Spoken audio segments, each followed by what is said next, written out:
Last summer, I was invited up to Calverton to see the brilliant work that Alan Henshaw and his team do at the National Fish Farm. Now today, we're here on the banks of the River Tame. This is a river that was decimated by a sewage pollution incident, and today is the culmination of a 5-year programme to restock and regenerate this beautiful river. So we're going to go down the bank and we're going to see those fish going into their new home.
From broodstock to eggs, then tanks to ponds, each fish from Calverton has had a head start in life. But the next step for them will be their most challenging to date, surviving in the wild. A few minutes into the journey, and Rab is worried that the oxygen levels in the tanks are not quite right.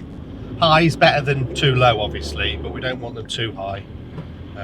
Just as they take on oxygen to survive, if they have too much, they slow down their sort of breathing rate. They can't get rid of the CO2. So that's why we need to keep an eye on the levels being too high as well.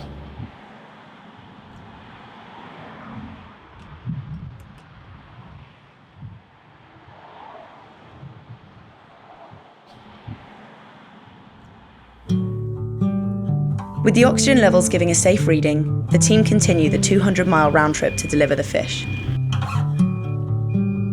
The local EA officers are on hand to help, alongside the club officials.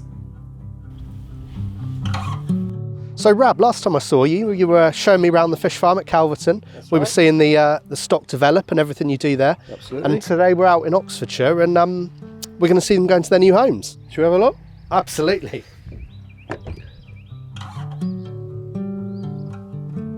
So these have travelled down this morning. They have, yeah. So we had about a 2.5 hour run from Calverton this morning, loaded up. Lads were in at 6 a.m. Oh, and what have we got in here? There's a barbel, roach. That's it, yeah. Gorgeous, look at them. Beautiful. And let's find a chub. There's a nice chub. Stonking chub, yeah, beautiful. Stunning fish. They've had 2 summers on the farm, these fish. Okay. Which makes them now about sort of 20 months old, something like that. Yep. Perfect size for stocking. Mostly catchable by anglers, you know, Yep. chub like You this. can see that, definitely. Yeah, and they should fly in the river now. They should do really, really well. And then in another couple of years, they'll obviously, hopefully, be spawning themselves in the river. How important is it to pick the right time of year to stock them into their new homes? The summer season is the growing season. They're out in the ponds. They're Yeah. doing the growing. We tend to stock in the winter because the temperatures are cooler, metabolism's slower. There's much less risk. Yeah. We've had to postpone this once before because the river was in flood. Yeah. We don't want to be putting fish into flooded river, so to speak. So the levels drop now to a nice, acceptable level, and hence we're here today. Well, let's get them into their new home. They've probably had as much of a journey as you have and can do with getting in the river. Let's do it.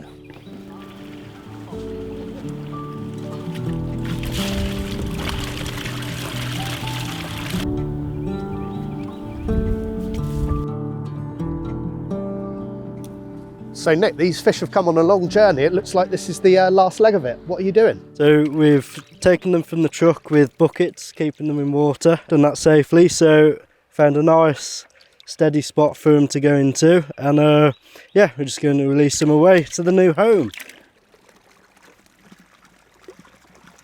So you've got a mix of barbel, chub, roach, bream going in. Once the fish are in the water, how far and quickly will they disperse? There's no barriers for quite a while, so they can go for miles if they want to. The barbel will be off somewhere shallow and streamy, the bream somewhere a bit slower. Yeah, it's brilliant watching the barbel. As soon as they hit the bottom, they just start marching upstream, and you know they're fit for purpose and ready for the natural habitat. And Nick, I can see with the smile on your face, this is something that that clearly brings a bit of joy to you. How much pride is there when you get to this point, right at the end of the process that you worked so hard on? Yeah, this is one of the best parts of the job. You're seeing all your hard work, this is what it comes down to.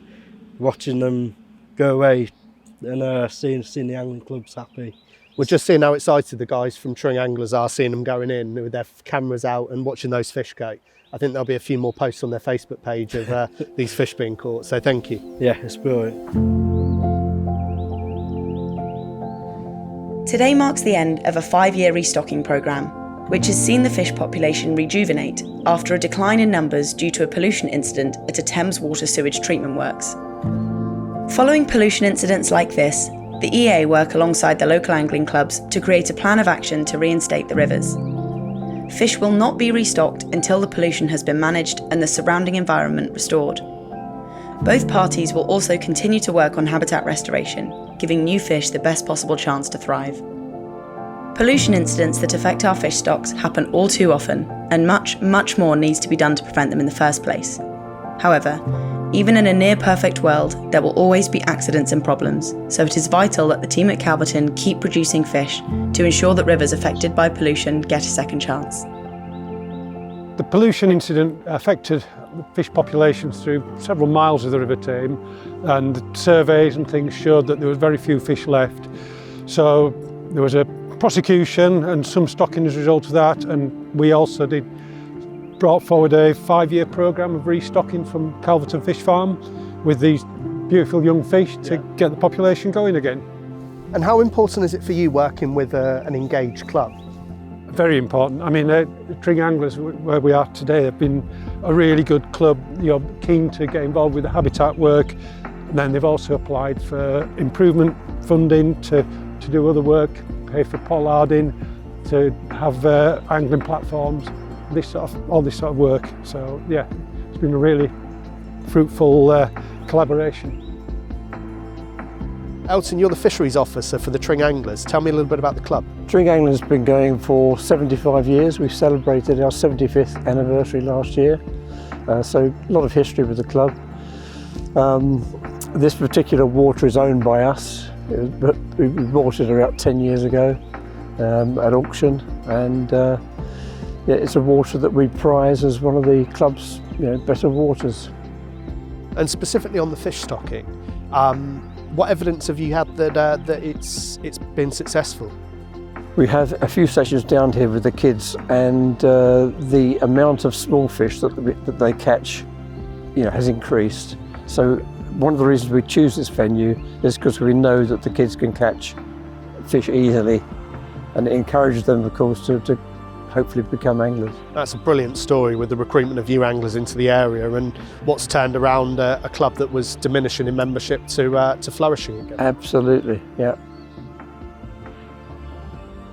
Now, after everything you've been through with this stretch of river and this local area, how rewarding is it to see those fish go in at the end of that plan? It's brilliant, really brilliant. And of course, you see it if you get on the fish surveys as well. You can see the improvement in the fish stocks. So and obviously you get the feedback from the anglers as well. Yeah, which is what we like to hear. Yeah, absolutely. It is vital that the team at Calverton keep producing fish to ensure that rivers affected by pollution get a second chance. This work is directly funded by fishing licence income and is one of the ways that anglers' money is reinvested, working alongside local clubs to rebuild fish stocks.